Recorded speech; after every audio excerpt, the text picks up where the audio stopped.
सध्याची तरुणाई क्षुल्लक कारणावरून किती टोकाचा पाऊल उचलू शकते याचा प्रत्यय देणारी एक धक्कादायक घटना मोहोळ शहरात घडली आहे.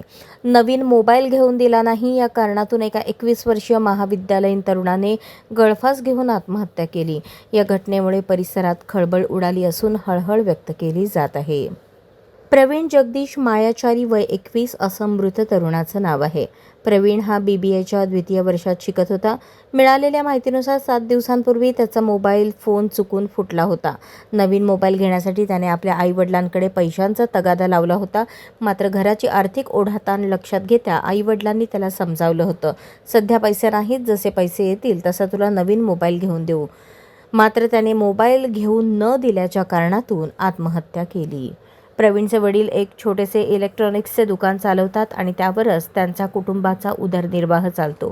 3 एप्रिल रोजी रात्री नेहमीप्रमाणे घरातील सर्वांची जेवणे झाली. रात्री 10च्या सुमारास प्रवीण आपल्या खोलीत झोपण्यासाठी गेला. दुसऱ्या दिवशी सकाळी 7:30 वाजले तरी तो खोलीबाहेर आला नाही, म्हणून आईने त्याला आवाज दिला. बराच वेळ आवाज देऊनही कोणताही प्रतिसाद मिळाला नाही.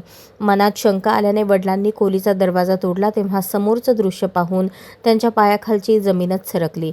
प्रवीणने खोलीत गळफास घेऊन आपली जीवनयात्रा संपवली होती. घटनेची माहिती मिळताच परिसरात एकच खळबळ उडाली. या प्रकरणी मोहोळ शहर पोलीस ठाण्यात पालकांनी आपला जबाब नोंदवला आहे. पोलीस घटनेचा पुढील तपास करत आहेत. तरुणाने मोबाईल न दिल्याच्या कारणातून आत्महत्या केली की यामागे इतर काही कारण आहे याचा तपास पोलीस करत आहेत. अशाच नवनवीन अपडेटसाठी जनता राज्य न्यूज चॅनलला सबस्क्राईब करा, लाईक करा आणि शेअर करायला विसरू नका.